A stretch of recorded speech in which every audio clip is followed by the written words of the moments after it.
Blair. Yeah, we're gonna. I can't help. But I think if you just do a little bit more, What in the world? just a little bit. Of I don't dust. think that's yours. That's not What mine. is that? Is that limp? Oh, we're live. Good. Oh, Hey, well, we're I- live. Oh, great. All right. Hey, welcome to another edition of Real Estate Weekly with Jeff and Eli and Jason here. We was sorry you guys might have caught us putting a little makeup on the glare, A little late today Uh, too. Sorry about that. Jason's head. But anyway, so what's happening, fellas, this week? I read yesterday, what's going on in the news that I guess our governor signed off on that pension bill, and That guy. it's going to be interesting to see what happens with the teachers. I already heard that Scott County's canceled school on Friday, and they're going back to the Capitol to protest. So Are they really? That's what I heard. What about So Fayette? See, I don't know.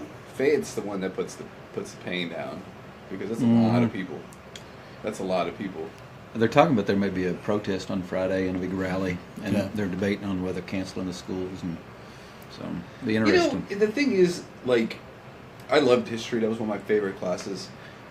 One of my favorite times, as far as studying history, was like the Roaring '20s, like right before the, like, Right before the 30s. right before the Great Depression, right before the Great Depression, and people were protesting about protests were on very common. Granted, communism, communists were infiltrating the United States at the same time, but the American people were going out and speaking their rights and going out there and protesting. I think let them do it, man. Like let them do it, and if they're right, they're right. I'm not gonna. Yeah, there's some things. First of all, they just kind of the way they did the bill was crazy. Yeah.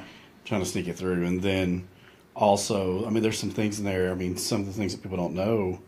I heard one teacher talking. They're like, they're going to lose their spouse's pension. Oh, really? Like they're not going to get that either, from my understanding. I haven't read the bill like none of our politicians have either. But I just hear there's, from some of the people I know, some of the teachers I know, they're really concerned. Bevins is definitely he's a one and doneer, right? Just like Kevin Knox and Shea Gilgis Alexander. Hey, but we got two Weren't good you on recruits. his detail? Were you on his detail? Mm-hmm. You were on his detail. Mm-hmm. Is he a nice guy in person? Yeah, very nice guy in person. He Yeah. just But seems like a douche. I want you to eat McDonald's and not feed you well, right? Was that true? It's so true. Back to basketball. What about those recruits? Yeah, man. Speaking of it, yeah, we picked up some guys, some good ones. I thought about this. I think I'm going to write a blog about it because I just see so many people complaining and hating on Coach Cal because these kids are moving on to the NBA. And if you sit back and like, we're never going to win another championship. It's just a revolving door, and all he cares about is get the kids into the league. And well, it's good that he's trying to get the kids into the league because he's changing their families' lives and changing their lives forever. But if you look back, we went 20 years, didn't win a national championship, 78 to 98. That's true. I'm sorry, 96. 96. And then we didn't win. Then we won in 98. 98. And then we went from 98 to 2012 Yeah. without winning another championship. Yeah. Well, during that time, we had exactly what everybody wanted was the 3-year, the 4-year players, and they got to know these players. But guess what everybody did? They complained and said Tubby wasn't good enough. Yeah. And how many Final Fours did we go to with Tubby? We went to one. Yeah. And his tenure here, how can you complain about going to 4 Final Fours in 9 years, winning a national championship, and enjoy these kids and enjoy what they're doing and let them go on? And if someone comes to me today and says, "Hey, I need you to quit real estate and just be a real estate coach, and we're going to pay you $3 million a year." Well, you know what? Jason's probably going to finish up with the clients that I'm working with. I'm going to go make the $3 million a year. It's just our fans get really selfish. Yeah. And I'm a huge fan. UK fans, though, are on a whole other level. They are. They are. Part of the reason I quit watching UK was because the fans, man, they just the guy we listened to this morning, Kentucky Sports Radio, he's like, I'm Cherokee Indian, or I'm just listening to this guy, and I'm just like, he's like, oh, what county is he from? From my county, yeah. He's from Breathitt Breathitt County. County. This guy was going on the show this morning. But I think people need to enjoy what's happening. and be happy for the kids and changing their lives. So I think they should. And You got some questions? No, just a lot of people's joining. Just giving a shout out to a lot of people are joining in with us today. Nice. Hey, speaking of that, I know we talked some sports and some education stuff going on with the teachers. What's going on here in the office, Eli? I think it's really cool. Maybe some people could stop by. Man, if you guys are out there, and I know we have a lot of people live right now, we have a bake sale for Autism Speaks. Lots of goodies. Lots of goodies. All the donations are going there. I ended up raising like $158 with those home and garden shows, and I went to that. I thought it sucked. Yeah. This weekend, but we're doing it. We're kicking butt in our raising funds. There's a bunch of good stuff. There's some fudge down there. There's a little bit of everything. If you're diabetic, I'm sorry, but you should still come donate some money. But it's going to be going on all day. What's our address? 2357 Huguenot Drive. We're behind the Kroger's on Nicholasville Road. There's some office buildings back there. Come visit us. Come check out the office. Anyone, everybody, clients, agents in our office. There's tons of cookies down there. Oh, and cakes and brownies and And last week, I gotta stay just away. recapping, I thought it was really cool. Jeff and his band, Commonwealth, they'll be playing at Willie's, and Willie's agreed to raise some money and match some funds and stuff for Yeah. raising awareness on autism. Yeah, my band, the Commonwealth Band, we're going to be playing at Willie's on the 27th, and we're going to get part of our proceeds, part of our pay back to Autism Speaks, and Willie's, locally known, also agreed to give a portion of the sales from that whole entire night back to Autism Speaks. So that's a great And we thing. got T-shirts coming. T-shirts are coming. We've got a bunch of we've got like little rubber band things down there that you can donate. We're giving those away. There's a bunch of all kinds of stuff, and it's a great cause. And I didn't know if I told you guys this, but so you know, the United truck that we have has a big Autism Speaks sticker on the back of it.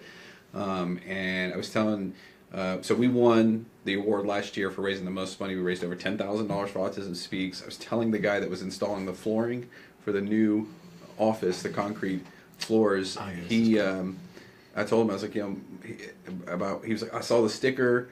What are you guys doing? So we raised all this money. This year our goal is $20,000.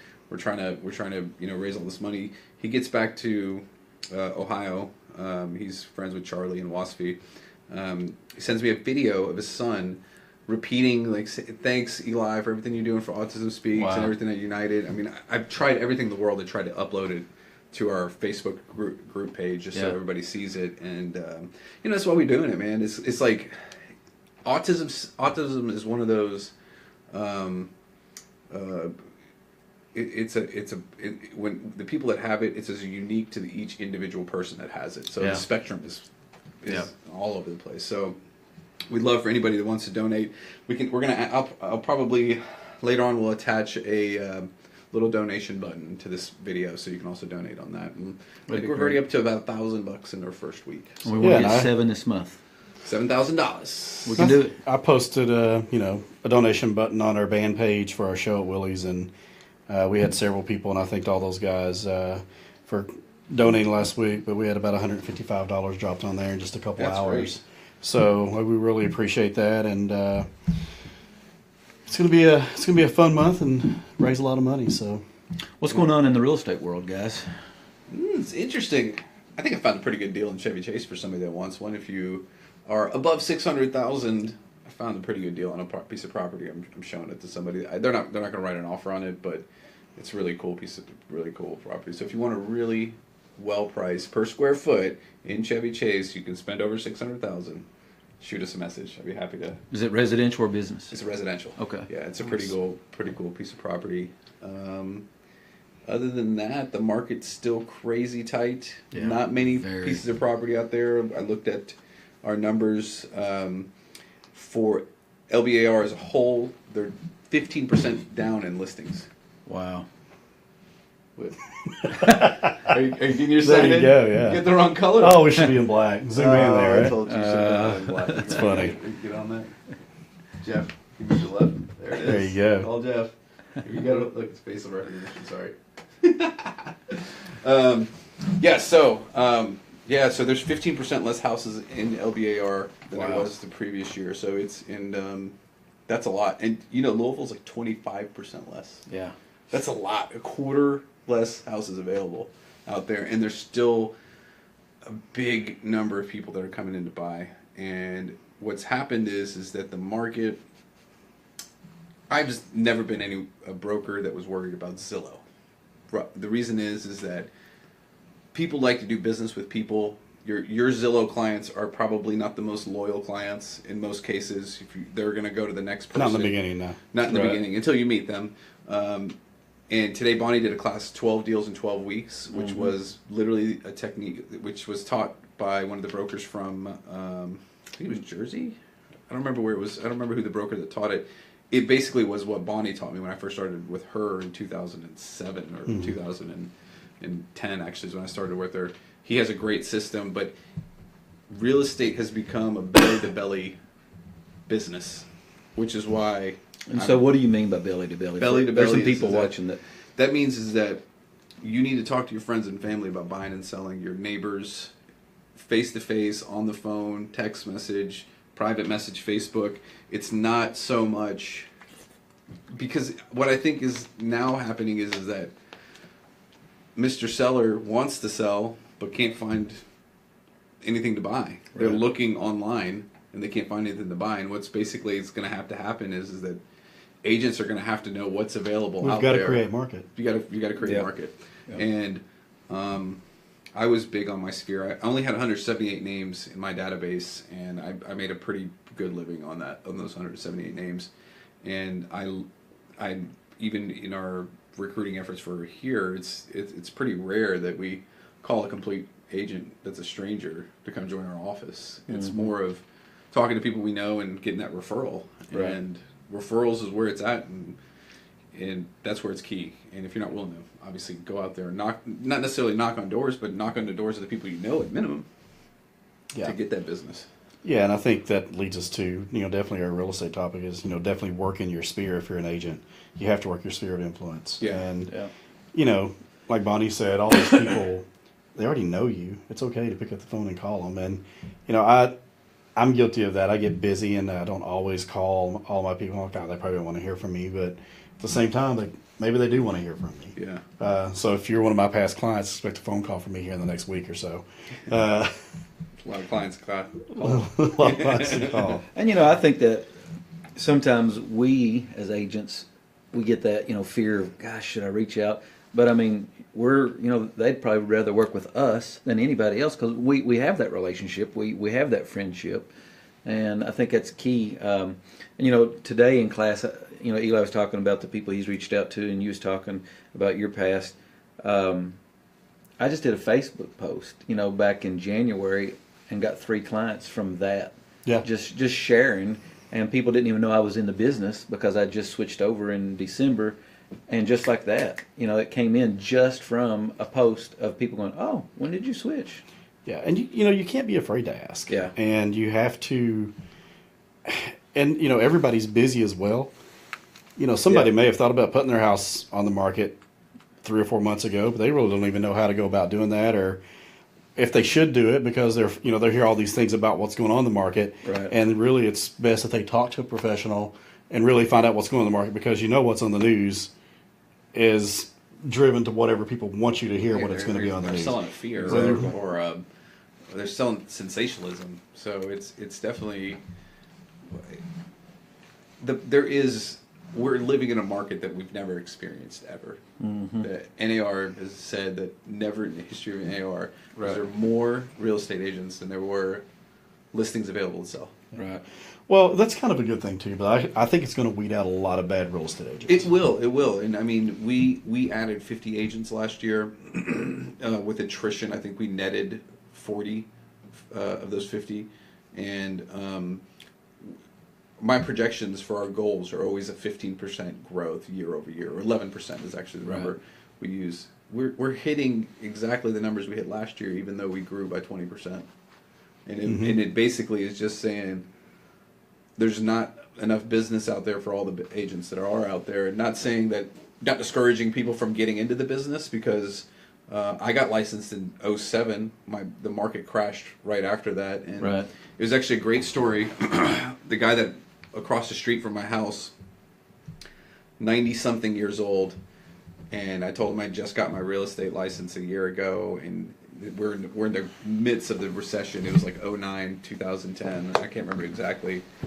And I go, man, this recession's so terrible. I've never experienced anything like this. And he sat there. He goes, yeah, I mean, it's okay. I mean, I lived through the Great Depression. But one thing that he told me that stuck with me is that in tough markets, the Great Depression, and any recession that you may go through, anyone that starts in the business and can survive that can survive anything. And that stuck with me. Yeah. From 2010 to what we've created now at United here in Lexington. It was just because I was like, all right, it's the worst possible time to start in this business, so we might as well figure out how to work it.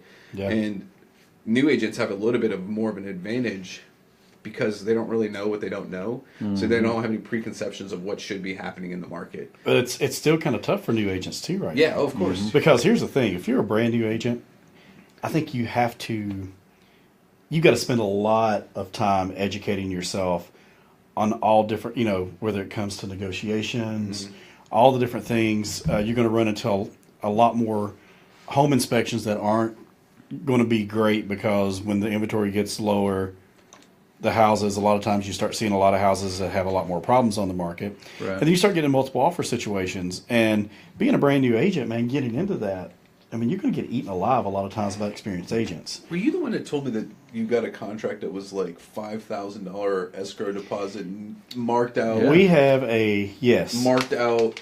$5,000 non-refundable escrow. Yeah. And they're doing an inspection. Even if they're not happy with the inspection, they're walking away and giving away the $5,000. The first time in 15 years I've ever had. I've heard the escalation clause. I've heard that for years, and Right. you don't know what the escalation clause is. Basically, I put in an offer, 200. Jason's clients put an offer for 205, and I say I want an escalation clause of $2,000 over whatever the highest offer is. Is that it's Up to a certain amount. Up You can to a do that certain too. amount, so you can automatically.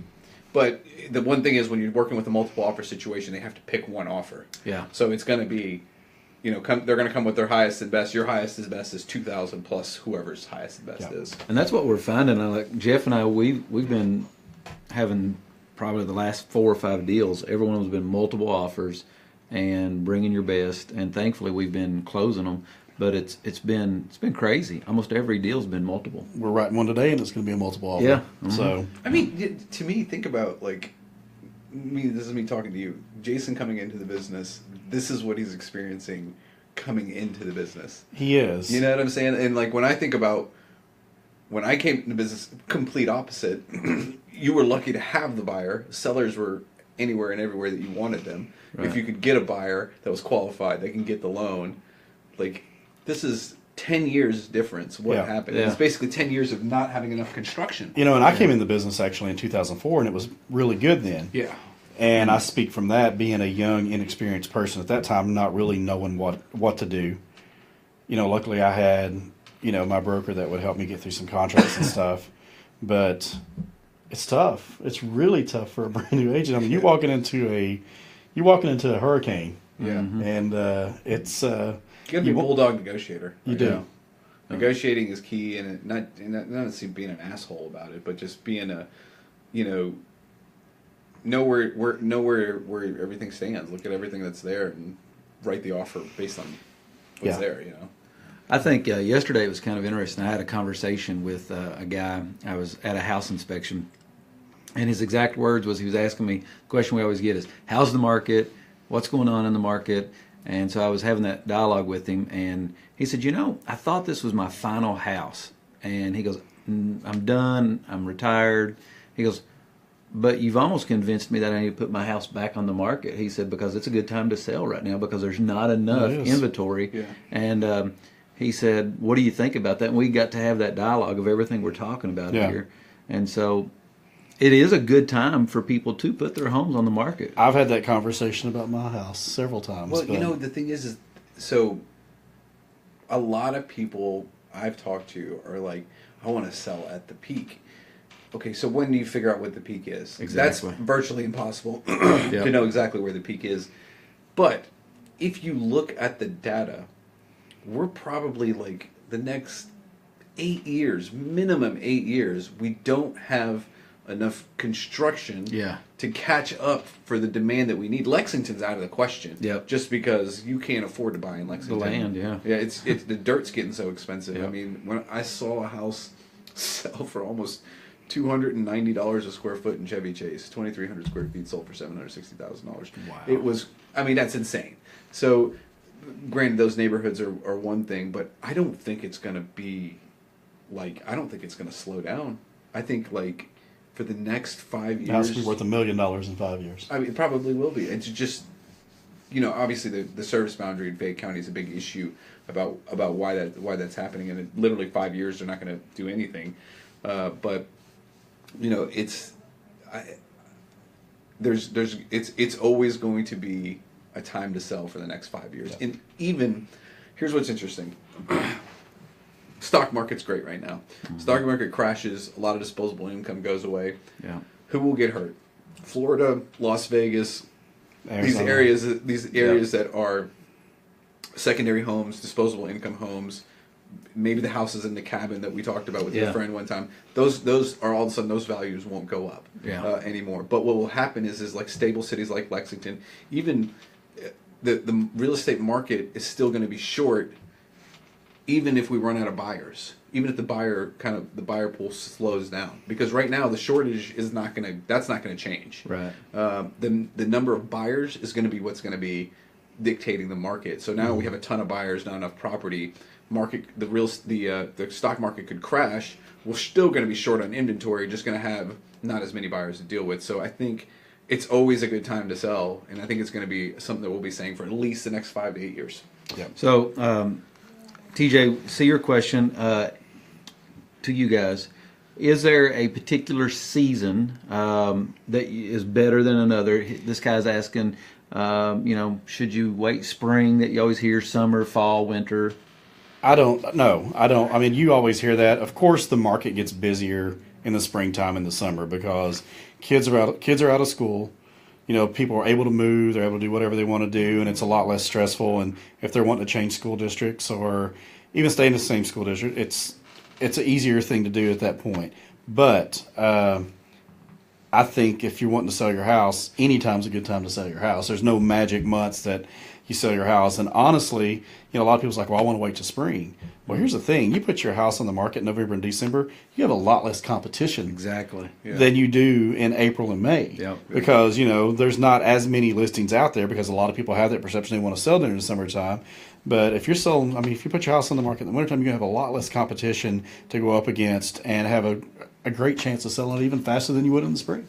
So there is no magic season. There's no magic season. That's good. The only magic about it is if they give us a call and we help them sell it. Jeff and Jason, that's or the you know, magic. real estate. Did you bring us a magic trick today? Oh, yeah. Go ahead. Go ahead. Magic trick. Go ahead. A good one last time. But Yeah. So Any questions, guys? Keep asking. That's why I look down a lot. Sometimes they ask still, why are you looking down? I'm looking at your questions. did and that powder comments. help Jason's head today? That's a good question. Did that work? It's not as shiny today. It's not as shiny. We got good light though. I like the light we're getting today. Yeah, it's good. Well, guys, pretty good show today. Mm-hmm. Love for you guys to join us again next Wednesday. Please share this. It'll be recorded on our wall, so share it down the road. Watch a little bit later. If you have any real estate questions for us, we're always available. You can private message myself, Jeff, or Jason, and we'd be happy to help you guys. Yeah. Yep. Come by, grab some brownies, cookies. Grab some brownies. Yeah, stop by. Make a donation today. Not my kind Help of us brownies, out. So. Oh, wait, we got a question. What upgrades do you feel when you're putting in your house in the market do you think would do the most? Much? I mean, definitely kitchens. Kitchens, bathrooms. Yeah. That's where you want to spend your money. Curb appeal is key at that house. That was a good choice. Landscaping. Well, the house in Chevy Chase, I tell you about, phenomenal on the inside. Curb appeal is terrible. Here's a- Just bad picture on the front. Like anybody that drives it. Here's another thing that I want to tell people too. Everybody's all about the bells and whistles of a property. Seeing the pretty kitchen, seeing the pretty light fixtures, seeing all this stuff. But really, if you're going to put your house on the market, look at the bones of your property. Go down to your crawl space and make sure that, Do a pre-inspection. Yeah. Make sure it's dry. There's a couple of Well- there's a couple of inspectors out there that give a deal on pre-inspection. Yeah. Pre-listing inspection, which is always a great idea. But most people aren't taking care of. This time of year, you should probabbe be out making sure your gutters are cleaned out. Make sure your downspouts are attached. Make sure you got those running away from the house. All those things that take care of the bones. I mean, last week I was getting a little bit of dampness in my crawl space. I called the basement doctor, and it was not cheap. Yeah. I mean, it was a lot of money to fix my crawl space, but they came in and completely encapsulated it. That's impressive, actually. Yeah, and I mean, I don't have to worry about it anymore. And, I'm not going to get that money back Yeah. out of when I sell my property. But before, with the water and stuff getting in the crawl space, the property really wasn't marketable. Yeah. And, you're going to have a lot of problems with that. And you start getting water in your crawl space, you're going to start to get moisture and dampness and mold growing in your crawl space.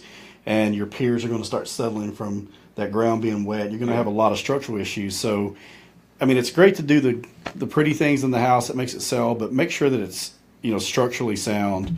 Make sure that the electrical is safe. Make sure all the plumbing, all that stuff, the HVAC is running, it's serviced all the time. And, those are going to be the big ticket items that help you sell your house, I think.